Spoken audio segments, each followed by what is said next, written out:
مکافات عمل.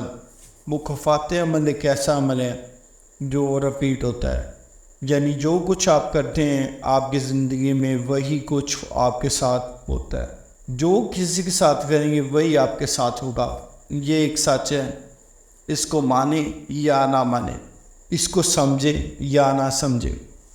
جس ویڈیو میں 2-4 ایسے واقعے بتاؤں گا، مجھے امید ہے کہ آپ کا ذہن بدل جائے گا ان کے ساتھ. اگر آپ ایک مومن ہیں اور اگر آپ اپنے آپ کو بدلنا چاہتے ہیں تو یہ واقعہ آپ کے لیے بہت معنی فل ہوں گے.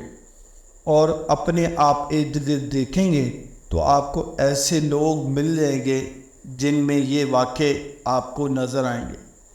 سب سے پہلے میں بات کروں گا ایک انسپیکٹر کی، ایک ایس ایچ او کی جو کسی تھانے سے ریٹائر ہوتا ہے. ایک ایس ایچ او جو تھانے سے ریٹائر ہوتا ہے، اس نے ظاہری بات ہے جو ایس ایچ او شپ اپنی کاٹی ہوتی ہے وہاں پہ کچھ پیسے دیے ہوتے ہیں.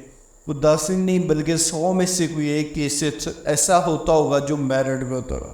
99% لوگ جو ایس ایچ او شپ کاٹتے ہیں وہ پیسے دے کے اس سیٹ پہ بیٹھے ہوتے ہیں. جب وہ سیٹ پہ بیٹھے ہوتے ہیں ان کے علاقے میں کوئی ایسا حادثہ، ایسا واقعہ ہو جاتا ہے جو ان کو واپس ان کی حاضری پولیس لائن میں ایک عام انسپیکٹر کے برابر کر دیتی ہے. لہٰذا ان کے پاس ٹائم تھوڑا ہوتا ہے. انہوں نے اس ٹائم میں جتنے پیسے ڈی سی کو دے کر اس سیٹ لی ہوتی ہے وہ بھی کمانے ہوتے ہیں اور اس میں ایکسٹرا بھی اپنی پراپرٹی بنانی ہوتی ہے. اچھا، اس میں ایک بک تھی جو مکافات عمل کے نام سے تھی. ایک بندہ وہاں پہ بھول گیا. میں جاب کرتا تھا، وہاں پہ ایک بندہ بھول گیا. وہ بندہ کوئی عام نہیں تھا بلکہ ایک ڈی آئی جی تھا، ڈی آئی جی پولیس تھا. وہ بک وہاں پہ بھول گیا. وہ بک میں نے پڑھی، اس میں زیادہ تو نہیں پڑھ سکا، میں نے ان کو واپس کرنی تھی لہٰذا میں نے اس کو تھوڑا سا پڑھا جس میں مجھے 2-3-4 یہ واقعے یاد ہیں جو آج آپ کے ساتھ میں شیئر کر رہا ہوں. جس میں لکھا ہوا تھا کہ جو ایک ایس ایچ او ہے ریٹائرمنٹ کے بعد اس کی زندگی کیسی ہوتی ہے.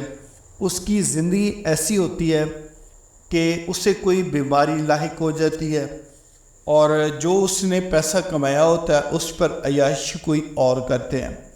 میں نے اپنی جب نظر دوڑائی اپنی لائف میں تو مجھے اپنے ایک محلے دار ایس ایچ او جو ریٹائر ہوا تھا وہ ملا، نظر آیا. جب میں نے اس کی زندگی پہ غور کیا تو مجھے پتہ چلا کہ جب وہ ایس ایچ او تھا تو اس نے بڑا روپیہ کمایا. اس نے ہارویسٹر لی، اس نے تھریشر لی، اس نے ٹریکٹر لیے، اس نے کوٹھی بنائی، اس نے بڑا کچھ بنایا. لیکن آج وہ ایسے جو ریٹائر ہو گیا اور وہ جو بنائی ہوئی تھی کوٹھی، اس کی دروازہ جو ہوتا ہے نا وہاں مین انٹرنس وہاں پڑا ہوتا ہے اور اس کے پیچھے 3-4 رضائیاں نہیں ہوتی تو اس کو کھانسی سے سکون نہیں آتا. یعنی اس کو اس قدر کھانسی ہے کہ ایک اس کو ٹیک لگانی پڑتی ہے. جو اس کے بیٹے ہیں وہ ہیں 4 اور وہ چاروں بیٹے اس کے کرپٹ اور نالائق ترین بچے ثابت ہوئے ہیں. ان میں سے ایک بیٹا ٹھیک ہے، 3 ایسے ہیں جو نالائق ہیں. میں پچھلے دنوں کا ایک واقعہ آپ سے کوٹ کرتا ہوں کہ ایک بیٹے کو وہ لیٹ نائٹ آیا اور اس کے پاس نیچے 1 to 5 تھی اور اس نے بڑی زلفیں اپنی رکھی ہوئی تھیں اور شراب پی ہوئی تھی، جس پر ایس ایچ او صاحب نے اس کو غصے میں آ کے تھپڑ مارا. جب دروازہ کھلا نا تو اس نے تھپڑ اس کو مارا. بھئی تم اتنی رات اور شراب پی ہوئی تم نے موٹر سائیکل پہ عیاشی کر رہے ہو. کتاب میں مکافات عمل میں نے یہ پڑھا، کسی کی زمینوں پہ قبضہ کرتے ہیں، یعنی کسی کی زمین ہے اس پہ قبضہ کر دیا، ان کی نسل در نسل اپاہج پیدا ہوتے ہیں. یہ میں نہیں کہہ رہا، اس بک میں لکھا ہوا تھا جس بک کا نام تھا مکافات عمل. یعنی جو بندے کسی کی زمین پہ قبضہ کر لیں ان کا رزلٹ یہ ہوتا ہے کہ ان کی نسل اپاہج پیدا ہوتی ہے، ان کی نسل میں ایک اپاہج چلتا رہتا ہے. اسی طرح اس بک میں ایک سنارے کا واقعہ لکھا ہوا تھا کہ جو سنارا ہے اس کے بچے کے دل کا سراغ اور اس طرح کے مسئلے مسائل، کیونکہ سنارا جو ہوتا ہے نا وہ بھی آپ کو ملے گا کوئی 10 میں سے کوئی ایک بندہ جو صحیح ہوگا، 9 ایسے ہی ہوں گے جو ڈنڈی ماریں گے، لیکن اس کا رزلٹ وہ ان کے بچے بھگتیں گے یا وہ بھگت رہے ہوئے کسی نہ کسی فارم میں، لیکن ان کو پتہ نہیں چلتا۔ اس کتاب میں نے یہ پڑھا، ایک دودھی کا واقعہ پڑھا جو دودھ دیتا تھا اور اس کے وہ جتنے کماتا تھا اتنے پیسے گھر میں اپنے بچوں کے علاج یا بیوی کے علاج پہ لگ جاتے تھے۔ تو اس بندے نے دودھ دیکھے نا، دودھ والا بھی کیا کرے، دودھ والے 10 نہیں بلکہ 100 میں سے کوئی ایک بندہ ایسا ہوگا جو شاید ملاوٹ نہ کرتا ہو، پانی کی ملاوٹ نہ۔ آج کل تو دودھ میں طرح طرح کی ملاوٹ ہونے لگ پڑی ہیں، آج کل تو دودھ میں طرح طرح کی ملاوٹ ہونے لگ پڑی۔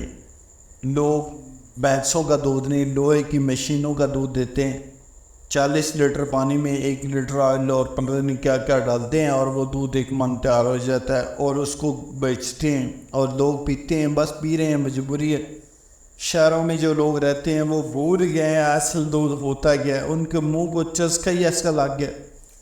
تو بلکہ ایسا ہے کہ دودھی جو ہوتے ہیں نا وہ سمجھتے نہیں، لیکن ان کی بھی یہ مسئلے مسائل آپ کوئی بھی دیکھ لیں، آپ کے قریب اگر دودھی رہتا ہے دودھ بیچنے والا، تو اس کے گھر میں مسائل ہوں گے، آپ کو نظر آ جائیں گے۔ اسی طرح لاہور میں ایک جگہ ہے سبزہ زار، اس کے ساتھ ایک گاؤں ہے ڈبن پورہ۔ اس کتاب میں اس ڈبن پورہ کا واقعہ بھی لکھا ہوا تھا۔ کیا لکھا ہوا تھا؟ دریائے راوی جو لاہور کے پاس ہے یہ ٹوٹتا ہے اور ایک سیلاب آتا ہے اور وہ جو ڈبن پورہ تھا وہ پورا گاؤں ڈوب جاتا ہے۔ کچھ دنوں بعد وہ پانی سوکھ جاتا ہے، لیکن وہاں پہ جو نمبردار تھا یا چودھری تھا اس کے گھر سے پانی نہیں سوکھتا، بلکہ وہ ٹویا بن جاتا ہے، گہرا ٹویا۔ تو اس کہانی میں لکھنے والے نے یہ لکھا کہ وہ جو ڈبن پورہ کا نمبردار تھا، وہ علاقے میں کوئی بھی جوان بچی ہوتی تھی اس کو پتہ چل جاتا تھا یا اس کی شادی ہوتی تھی تو وہ اس کے ساتھ بدفعلی کرتا تھا، بغیرتی کرتا تھا۔ اس کا اثر و رسوخ اتنا تھا کہ غریب بندے کیا کر سکتے تھے کھائیں اور سسکیوں کے علاوہ۔ تو اس کا لہٰذا اللہ پاک نے اس سے بدلہ لیا، اس پہ ایک عذاب نازل کیا اور وہ پانی کا تھا کہ دریائے راوی ٹوٹا۔ اس کتاب میں کافی چیزیں میں نے پڑھی، لیکن یہ تھے 2-4 واقعے جو مجھے یاد تھے، لیکن مجھے امید ہے کہ یہ واقعے سننے کے بعد آپ غور کریں گے اپنے ارد گرد اور دیکھیں گے کہ لوگ جو ہیں وہ کن مسائل کا اور اس کی وجہ کیا ہے، بیسک چیز ہوتی ہے اس کی وجہ۔ آپ دیکھیں گے کہ اس اصل وجہ کیا ہے، اس وجہ تک پہنچیں گے۔ کم سے کم اگر آپ ان کو دیکھیں، آپ ان کو ڈائریکٹلی نہیں سمجھیں، کسی طریقے سے سمجھا سکتے ہیں۔ اگر ان کو سمجھا بھی نہیں سکتے تو کم سے کم آپ اپنے آپ کو تبدیل کر سکتے ہیں، آپ ان چیزوں سے بچ سکتے ہیں جو آپ کے فیوچر میں آپ کے آگے نہ آئیں، آپ وہ غلطی نہ کریں۔ ایک حدیث ہے، حدیث قدسی ہے، بلکہ حدیث قدسی میں نے جو سنا ہے، حدیث قدسی وہ ہوتی ہے جو ڈائریکٹ نبی وقت صلی اللہ علیہ وسلم نے کہی ہو، یعنی یہ حدیث ان کے منہ سے نکلی ہو، وہ ڈائریکٹ وہ حدیث قدسی ہوتی ہے۔ میں نے ایک حدیث قدسی ہے کہ تب تک اس بندے کو موت نہیں ہوتی جب تک وہ اپنی آنکھوں سے نہیں دیکھ لیتا جو کام اس نے کیا ہو وہ اس کے ساتھ ہو رہا ہو۔ مثال کے طور پر ایک بندہ ایک لڑکی سے باتیں کرتا ہے تو اس کی بیٹی یا اس کی بیوی کے ساتھ کوئی باتیں کرے گا اور وہ بندہ خود آنکھوں سے اس کو دیکھے گا۔ اسی طرح اگر کوئی زنا کرتا ہے تو اس کی بیٹی یا بیوی یا بچی کسی کے ساتھ زنا ہوگا اور وہ زنا ایسا ہوگا کہ وہ بندہ کو چاہے ایکسیڈنٹ ہو جائے روڈ میں، وہ اپنی آنکھوں سے اس کو دیکھے گا۔ تو سوچیں آپ کو وہ جب آپ دیکھیں گے تو وہ ٹائم آپ سے شاید برداشت نہ ہو یا برداشت کرنے والا نہ ہو، تو اس لیے 2 4 5 10 منٹ کی وقتی لذت کی خاطر ایسا کام نہ کریں جو آپ کے لیے فیوچر میں بڑی بلا بن کے سامنے آ جائے۔ اس چینل کے ساتھ جڑے ہیں تو یہ چینل آپ کو بہت کچھ کہے گا، بہت کچھ کھائے گا۔ میری کافی دنوں کی ریسرچ، میری زندگی کی ریسرچ میں آپ کے ساتھ شیئر کروں گا۔ میں کوشش کروں گا کہ آپ بھی سیکھیں اور اپنے آپ کو بدلیں۔ بہت شکریہ۔